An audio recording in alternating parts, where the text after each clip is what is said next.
Welcome friend, तपाईहरुलाई स्वागत छ द नेपाली रिभ्युअरको एउटा अर्को रिभ्यू भिडियोमा।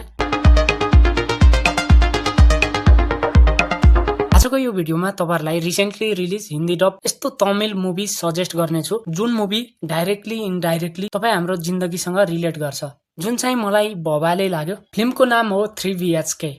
यो फिल्म तमिल ल्याङ्ग्वेजमा बनेको भए पनि यसलाई हिन्दी डब ल्याङ्ग्वेजमा रिसेन्टली लगभग 1 महिना अगाडि ओटीटीमा रिलिज गरिएको थियो। यो फिल्म कस्तो छ, फिल्म कहाँबाट हेर्न सकिन्छ, सब कुरालाई आजको यो भिडियोमा राख्ने कोसिस हाम्रो हुनेछ। फिल्मको बारेमा जान्न चाहनुहुन्छ भने यो भिडियोलाई सुरुदेखि अन्तिमसम्म नछुटाई हेर्नु होला। लगभग 2 घण्टा 20 मिनट आसपासको ड्रामा जनराको यो फिल्मलाई एक लाइनमा भन्नुपर्दा मास्टरपिस। यो फिल्म हेरिसकेपछि धेरै पछाडि एउटा relatable feel good drama movie हेरेको फिल भइरहेछ। एउटा मिडल क्लास फ्यामिलीको एकदम रिलेटेबल स्टोरी छ। ओभरअलमा फिल्म पुरै तपाई हाम्रो लाइफसँग रिलेट हुन्छ। हुन सक्छ तपाईहरुलाई फिल्म पुरै रिलेटेबल नलागे पनि फिल्ममा प्रेजेन्ट क्यारेक्टरहरु जस्तो कि तपाईहरु यदि प्यारेन्ट्स हो भने बाउ र आमाको क्यारेक्टरसँग रिलेट गर्न सक्नुहुन्छ। यदि मिडल क्लास फ्यामिलीको तपाई हामी जस्तो छोराछोरी हो र लाइफमा स्ट्रगल गरिराख्नु भएको छ भने चाहिँ छोरा वा छोरीको क्यारेक्टरसँग तपाईहरु रिलेट गर्न सक्नुहुन्छ। काहीँ न काहीँ यो क्यारेक्टर हामी आफै हो कि भन्ने फिल्मले गराउँछ। तपाईहरु फिल्मका हरेक सिचुएसन रिलेट गर्न सक्नुहुन्छ। हुन सक्छ तपाईहरुले फिल्ममा घटेको घटनाहरु जिन्दगीमा फिल गर्नु भएको छ छैन, तर म्याक्सिमम चान्स छ कि तपाईहरुको लाइफमा पनि फिल्ममा जसरी नै तपाईहरुको बुवाले होस्, आमाले होस् या दाजुभाइ दिदीबहिनीले होस्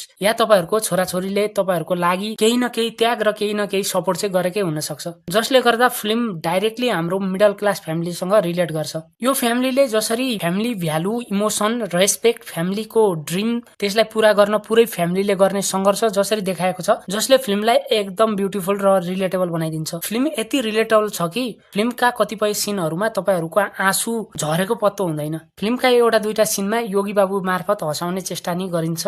फिल्ममा प्रेजेन्ट क्यारेक्टरहरुले फिल्ममा यस्तो डिसिजन लिन्छन् जुन प्र्याक्टिकल लाइफमा रिस्क पनि देख्न सकिन्छ। आफ्नो पुरानो जबरजस्ती र बाध्यताले भरिएको लाइफ छोडेर आफ्नो प्यासनको पछाडि गएको क्यारेक्टरहरुलाई देखाइन्छ।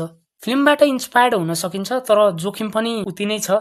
फिल्ममा लीड रोलमा सिद्धार्थ, शरद कुमार, योगी बाबु जस्ता कलाकारलाई देख्न सकिन्छ। फिल्मको मेन सोल भनेको यसको स्टोरी त छँदैछ, जसमा यसमा प्रेजेन्ट स्क्रिन प्लेले एक्स फ्याक्टरको काम गर्छ। 2 घण्टा 20 मिनट लामो यो फिल्मले सुरुदेखि अन्तिमसम्म बाँधेर राख्छ। काहीँ नि बोरिङ फिल गराउँदैन। फिल्म इन्गेजिङ छ, काहीँ पनि भड्किँदैन। फिल्ममा इमोसनल मोमेन्ट एकदम धेरै छ। बीचबीचमा फन इलिमेन्ट नि छ जसले फिल्मलाई अझ इन्गेजिङ बनाइदिन्छ। अब फिल्म कहाँबाट हेर्न सकिन्छ त?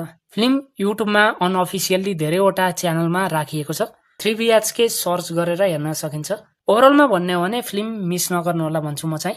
फ्रेन्ड्स, आजलाई यति नै। तपाईहरुलाई यो भिडियो कस्तो लागिरहेछ सल्लाह सुझाव र प्रतिक्रिया दिन नभुल्नु होला र च्यानलमा नयाँ हुनुहुन्छ भने subscribe my channel. Bye bye, take care.